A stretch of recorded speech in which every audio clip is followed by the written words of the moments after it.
नमस्कार, आप देख रहे हैं न्यूज इंडिया। मैं हूं आसिफ इकबाल और आज हम बात कर रहे हैं कि आखिर तेलंगाना में क्या होने वाला है और वही वहां पे क्या क्या चीजें चल रही हैं, कैसे चीजें चल रही हैं, किस तरीके से वोटिंग हो रहा है, उसको तमाम चीजों पर हम चर्चा करेंगे, परिचर्चा करेंगे और वहां की ग्राउंड रिपोर्ट भी जानने की पूरी कोशिश करेंगे।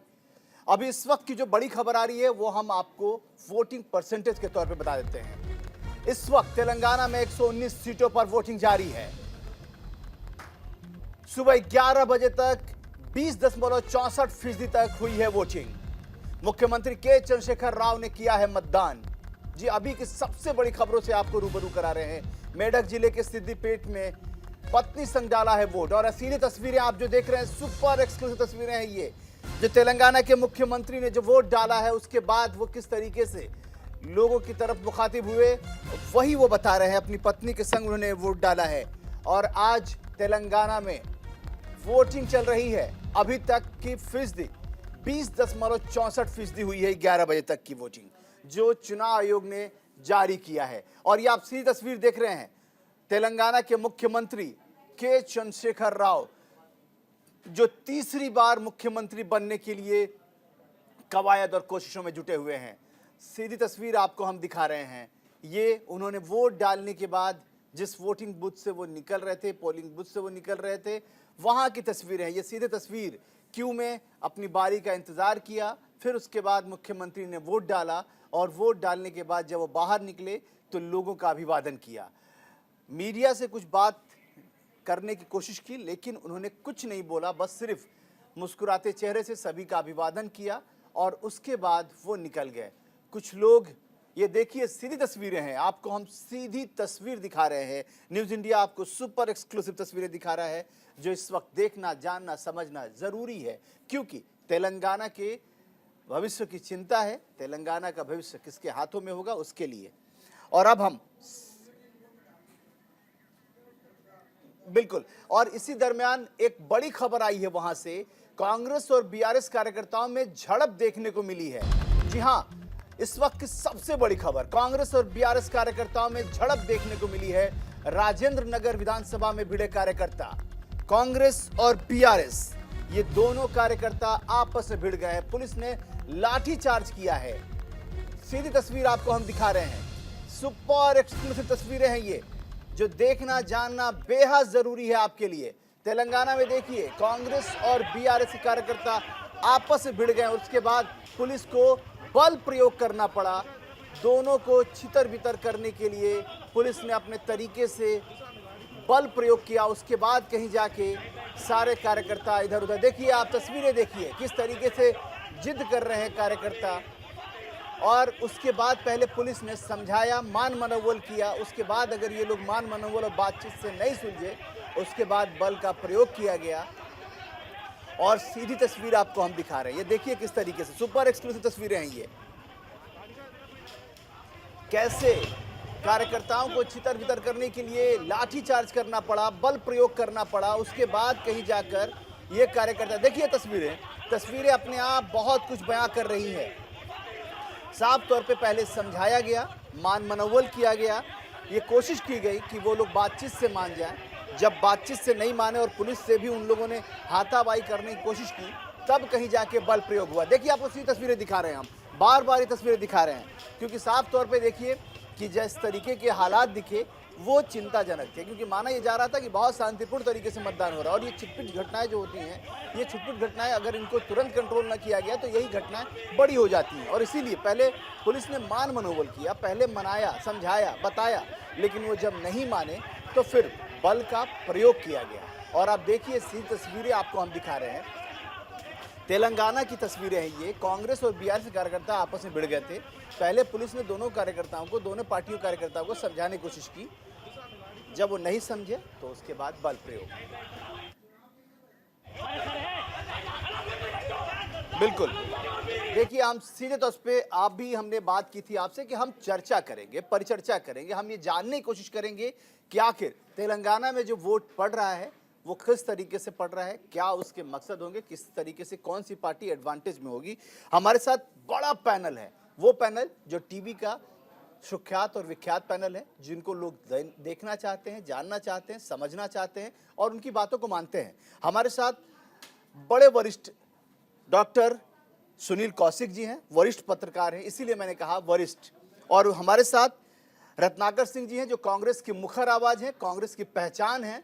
कांग्रेस पार्टी की जब बात आती है तो रत्नाकर सिंह जी का बीपी बहुत बढ़ जाता है और खास तौर पे नाराजगी में दिखते हैं, लेकिन अभी मुस्कुराहट है इनके चेहरे पे जो ये बरकरार रहनी चाहिए। हमारे साथ राजलक्ष्मी जोशी जी हैं जो मुस्कुराते मुस्कुराते कमेंट करने में माहिर हैं और हमने जब भी देखा है वो मुस्कुरा कर कुछ बोल देती हैं।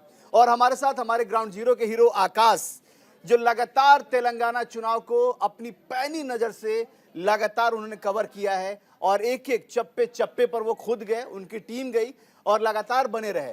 सबसे पहले मैं आकाश आपके पास आ रहा हूं, क्या माहौल देख रहे हैं आप? सब कुछ शांतिपूर्ण है या कहीं कोई घटनाएं भी बढ़ रही हैं और किस तरीके से चीजें हो रही हैं? कितना वोटिंग? जी मैं आपको बताना चाहूंगा कि आज सुबह 12 बजे तक यहाँ पर तेलंगाना में 25% की वोटिंग हो चुकी है और हम अलग अलग कॉन्स्टिट्यूंसी में जाके उसका दौरा कर रहे, पब्लिक का व्यू ले रहे। कई लोगों से पता चला है कि उनके वोट जो लिस्ट में नाम आना चाहिए वो नाम नहीं है वहाँ पर। अच्छा। और वो लोग काफी परेशान है और वो कह रहे हैं कि 5 साल हम जब इंतजार करते हैं वोट डालने का और 5 साल में एक बार हमें मौका मिलता है सरकार चुनने का, आज के दिन ही हम वोट नहीं डाल सकते, तो ये सवाल हम किससे करें, किसको जा करके पूछे बोल करके लोगों का कहना है। ये बहुत बहुत चिंता वाली बात आप बता रहे हैं, बहुत फिक्र वाली बात है। और इस बात पे और अगर क्यू का क्या हाल है, मतलब अगर लाइनें देख रहे हैं आप, लाइनें लगी हुई हैं बूथ पे, किस तरह की भीड़ दिख रहे हैं आप, लोगों के किस तरीके से एक्सप्रेशन है, लोग किस तरीके से बाहर निकल के घरों से बाहर निकल कर वोट दे रहे हैं? क्योंकि हम भी बार बार ये कह रहे हैं पहले मतदान फिर जलपान, लगातार न्यूज इंडिया इस बात का आह्वान कर रहा है। जी मैं बताना चाहूंगा कि जब हमने ये कवर कर रहे थे इलेक्शन तो हमने देखा कि काफी लोग काफी संख्या में वहाँ पर निकल के वोट डालने के लिए आ रहे हैं और हमने काफी लोगों से बात की है, काफी देर तक ठहरने के बाद में उनका नंबर आ रहा है और काफी लोग काफी मायूस भी है वहाँ पर क्योंकि उनका वहाँ पर लिस्ट में नाम नहीं है। जब हमने उनसे बात की तो वो कह रहे हैं कि हमारा नाम यहाँ पर हमने चेक किया पूरा, यहाँ पर हमारा नाम नहीं है। जो काउंटर पे लोग बैठे हुए चिट्ठी लेकर के उनसे भी हमने बात की कि इन लोगों का नाम यहाँ पर क्यों नहीं है, तो वो कह रहे हैं कि कुछ मिस्टेक हो सकती है बोल करके वो बता रहे हैं। बहुत बड़ी बात है। और रत्नाकर जी आपके पास आ रहा हूं क्योंकि आपकी पार्टी ने यह संशय जाहिर किया था, यह आशंका जाहिर की थी कि ऐसी चीजें भी हो सकती हैं। कैसे देखते हैं आप इसको? देखिए आसिफ भाई, सबसे पहले तो मैं यही कहना चाहूंगा कि इस बार जो है तेलंगाना की जनता इस भ्रष्टाचारी सरकार को उखाड़ फेंकने के लिए कटिबद्ध है और जो बीआरएस पार्टी है और केसीआर जी जो हैं वो अपनी सत्ता को बचाने के लिए हर वो रास्ता अख्तियार करेंगे जिससे कि उनको वोट हासिल हो और सत्ता उनकी बनी रहे। तो कहीं ना कहीं इस तरह की घटनाओं के जो आशंका हमने किया था वो देखने को मिल रहा है। लेकिन जनता जो है ये भ्रष्टाचारी सरकार को उखाड़ फेंकने के लिए जैसे संकल्पबद्ध है, जैसे कर्नाटक में भारतीय जनता पार्टी को भ्रष्टाचार से मुक्त किया गया, वैसे ही तेलंगाना की जनता भी भ्रष्टाचार से मुक्त करेगी क्योंकि तमाम भ्रष्टाचार के आरोप और सबूत भी मिले हैं केसीआर के मंत्रिमंडल के खिलाफ। आप चाहे कालेश्वर प्रोजेक्ट की बात कर लीजिए जिसमें 1 लाख करोड़ का घोटाला किया गया हो, चाहे धरनी पोर्टल के माध्यम से किसानों की जमीन छीनने का काम किया गया हो जिसमें 20 लाख से ज्यादा किसानों को प्रभावित किया गया है। तो इस तरह के बड़े बड़े घोटाले जो हैं उनसे कहीं न कहीं जनता को जो लाभ मिलना चाहिए वो जनता को लाभ नहीं मिल पा रहा है। लाभ किसको मिल रहा है? तो केसीआर के परिवार को लाभ मिल रहा है, उनके रिश्तेदारों को लाभ मिल रहा है, जो उनके परिवार में लोग मंत्री पद पे बैठे हैं, मलाईदार मंत्रिमंडल में बैठे हैं, जो जमीन, रेत और शराब के मंत्रालय जिनके कब्जे में है और वो अपने पॉकेट के तिजोरी भरने का काम कर रहे हैं। जनता के राजस्व का पैसा जनता के पास उनके विकास में के लिए पहुंच ही नहीं पा रहा है। इसलिए वहां की जनता इस बार ये पूरी तरह से संकल्प कटिबद्ध है कि इस बार जो है केसीआर को उखाड़ फेंकना है और बीआरएस पार्टी के जितने भी वोट शेयर है, मैक्सिमम वोट शेयर वो शिफ्ट होगा कांग्रेस पार्टी की तरफ, क्योंकि भारतीय जनता पार्टी का कोई तेलंगाना में जनाधार नहीं है। भारतीय जनता पार्टी का महज 4 से 5% जनाधार है। पिछली बार भी आपने देखा कि 1 सीट उन्होंने जीता था। इस बार ये दावे भले लाख कर लें लेकिन इस बार भी कुछ खास ये करने वाले नहीं है क्योंकि जानते हैं कि ऑप्शन के रूप में बेहतर ऑप्शन डॉक्टर सुनील कौशिक जी हैं, वरिष्ठ पत्रकार हैं रत्नाकर जी, वो कुछ कहना चाह रहे हैं। क्या यही आरोप इसी भाषा में, इसी तेवर में क्या 2024 में भी आप लगाएंगे क्या? हाँ, 2024 में तो हमारी सरकार रहेगी ना। बिल्कुल हम हम आज से क्यों, भारतीय जनता पार्टी तो तमाम घोटालों में लिप्त पाई गई है और तमाम जो है केंद्रीय एजेंसियों का दुरुपयोग कर देखने को मिला है, तमाम ध्रुवीकरण की मैं राजनीति बीआरएस की बात अमित कर रहा हूं, शाह- बीजेपी की बात नहीं कर रहा। हम्म। जो बीआरएस के खिलाफ जिस तेवर में अभी आपने आरोप लगाए थे, क्या 2024 के चुनाव में लोकसभा में तेलंगाना में यही आरोप इसी तेवर के साथ लगाएगी कांग्रेस क्या? देखिए कौशिक जी, जहां पे भी भ्रष्टाचार की बात आएगी, जहां पे भी तुष्टीकरण की बात आएगी, ध्रुवीकरण की बात आएगी, जहां पे भी जनता के हित की बात आएगी, निश्चित रूप से हम जनता के साथ खड़े रहेंगे और एक बार नहीं 1000 बार आरोप लगाना पड़े, संघर्ष करना पड़े, सड़क से संसद तक हम संघर्ष करेंगे। राहुल गांधी कर भी रहे हैं। आपने देखा भारत जोड़ो यात्रा, देश में जो नफरत फैलाई जा रही थी, उस नफरत के खिलाफ जो है राहुल गांधी ने 4000 किलोमीटर तक की पैदल यात्रा करके जनता को क्या संदेश दिया कि यह देश मोहब्बत से चला है और मोहब्बत से चलेगा। उसी तरह से आने वाले समय में भी हम संदेश ये देते रहेंगे कि हम ठीक है। आपकी जनता के साथ खड़े हैं और सड़क से संसद तक हम आपकी लड़ाई लड़ेंगे। ठीक है, और हमारे साथ राजलक्ष्मी जोशी जी हैं। राजलक्ष्मी जी, और हमारे साथ अभी खेमचंद शर्मा जी भी जुड़ गए। आपका भी बहुत स्वागत है खेमचंद जी। राजलक्ष्मी जी, पहले आपसे हम जानना चाहेंगे, फिर हम खेमचंद जी के पास जाएंगे। जिस तरीके से रत्नाकर जी कह रहे हैं, और रत्नाकर जी ने वो बात कही जो हमारे ग्राउंड जीरो के हीरो जो लगातार आकाश कह रहे हैं कि वहां पे बहुत सारी दिक्कतें हो रही हैं। वोटर वहां पहुंच रहा वोट करने के लिए और वहां पे उनका नाम वोटर लिस्ट में नहीं है। ये समस्याएं बहुत पहले हुआ करती थी, अब तो ये होने की कहीं कोई गुंजाइश नहीं है। अगर ऐसी समस्या आ रही है या इस तरह की बातें आ रही हैं तो मामला बहुत गंभीर है। जी नमस्ते आशिफ जी। जी नमस्कार। और ये जो बात है ना, ये इसमें मुझे बहुत बड़ी अचरज नहीं हो रही है, क्योंकि ये जो प्रशासन का दुरुपयोग, ये बीआरएस पे ये आरोप तो पहले भी लगा है। अगर आप पिछले कुछ मतलब जितने भी बार मोदी जी तेलंगाना में विजिट कर चुके हैं जी। या फिर पिछले जो भी इलेक्शंस हुए हैं, वहां पर प्रशासन का दुरुपयोग तो किया है बीआरएस ने, तो ये इसमें बहुत बड़ी अचरज है नहीं। तो लेकिन ये समस्या तो है, क्योंकि देखिए अगर वोटर्स खुद आगे जाकर वो चाहते हैं कि मतदान करें, जो जहां पर हम लोग बार बार हम लोग अपील करने के बाद भी कई जगहों पे ऐसा होता है कि लोग आगे नहीं आते, लेकिन यहाँ पर जब लोग गए हुए हैं बूथ पर और वहां पर जब उनको मालूम पड़ता है कि हमारा नाम ही नहीं है, तो बड़ी चिंता वाली बात, अस्वस्थ होते हैं। बहुत चिंता तो वाली ये बात जो- है। और ये जो है ये बहुत ही गंभीर आरोप है उन पर, और ये इस पर इलेक्शन कमीशन ने देखना ही चाहिए कि ये क्यों ऐसा हो रहा है। बेशक, और बिल्कुल आप सही कह रही और हैं। एक और एक और दो बातों पर मैं कहना जी, जी, चाहती जी, थी। बिल्कुल कहिए। अभी कांग्रेस प्रवक्ता ने कहा ये जो करप्शन के केसेस वगैरह हैं, तो आप देखिए कि बीआरएस की जो पार्टी है, उनकी जो शराब घोटाले में जो उनका जो भागीदारी थी दिल्ली की, उस पर जो एक बिल लाना चाहती थी बीजेपी, उसका विरोध कैसे किया इंडिया अलायंस ने। तो वो देखिए कि उसमें क्यों शामिल थी कांग्रेस उस वक्त, वो उन्होंने उनका समर्थन क्यों दिया, वो इनडायरेक्टली तो उनका ही समर्थन किया ना। तो वो जो जानती हैं राजलक्ष्मी जी, मैं एक बात बताऊं आपको, एक बात बताऊं, जैसे मतलब हमने जो सुना है, देखा है, जाना है, और जो हमने ग्राउंड रिपोर्ट भी देखा, बड़ा ही दिलचस्प सा वाकया वहां नजर आता है। मैं खासतौर पे तेलंगाना के चुनाव इतना इंटरेस्टेड है, इसीलिए हमने सुबह से आज उसको बहुत ही महत्वपूर्ण समझा। और देश में क्योंकि चुनाव विधानसभा का किसी भी स्टेट का हो वो काफी इंपॉर्टेंट होता है, लेकिन तेलंगाना का चुनाव और दिलचस्प इसलिए हो जाता है क्योंकि वहां कांग्रेस और बीजेपी दोनों ही तेलंगाना में बीआरएस के विरोध में लड़ रहे हैं। और इंटरेस्टेड ये है कि बीजेपी ये कहती है कि कांग्रेस पार्टी बीआरएस से मिली हुई है, कांग्रेस पार्टी ये कहती है कि बीआरएस बीजेपी की बी टीम है।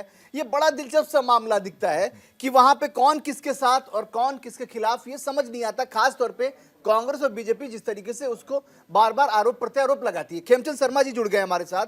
खेमचंद जी, जी नमस्कार, क्या कहेंगे आप, पहला रिएक्शन आपका तेलंगाना के इलेक्शन को लेकर? नमस्कार। तेलंगाना में भारतीय जनता पार्टी तेलंगाना की जनता के साथ खड़ी है और बीआरएस और कांग्रेस ये जनता के खिलाफ है। ये एक दूसरे के साथ भी हैं, खिलाफ भी हैं, नौटंकी करते हैं, लेकिन उन्होंने ना ही जो यूनाइटेड आंध्र प्रदेश उसका कुछ किया और ना ही डिवाइडेड आंध्र प्रदेश जो तेलंगाना बना और आंध्रा बना वहां पे कुछ किया। पहले कांग्रेस ने दोहन किया। वो एक ऐसा एरिया है जहाँ पे जंगल है, पहाड़ हैं, छोटे छोटे खेत हैं, पानी की कमी होती है, बारिश हुई तो फसल हो रही है, नहीं तो नहीं हो रही है।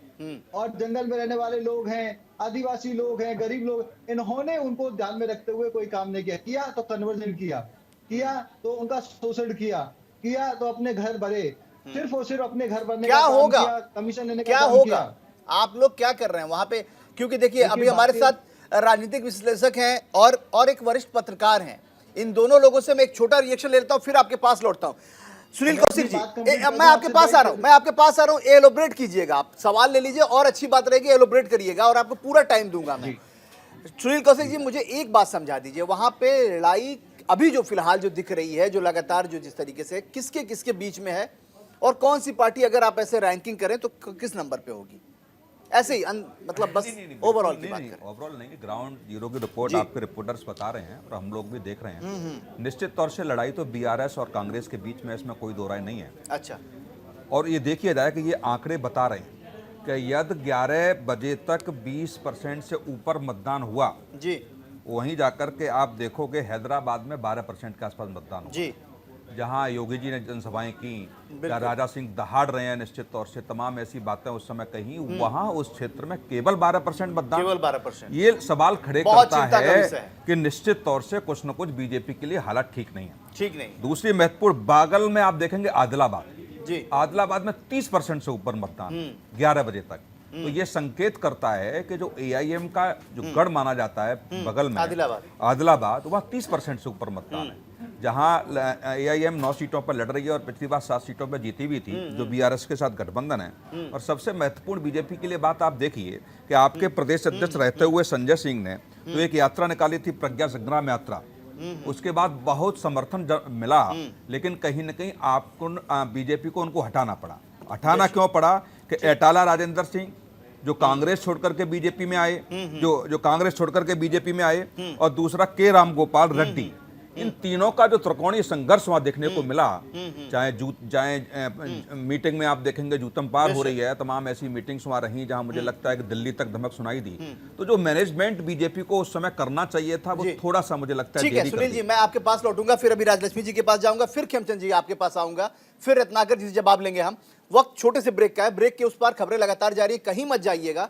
चर्चा बहुत बेहतर चल रही है और इसको हम भी जानने की कोशिश कर रहे हैं कि आखिर तेलंगाना में क्या होने वाला है। छोटे से ब्रेक का वक्त है, तुरंत लौटते हैं।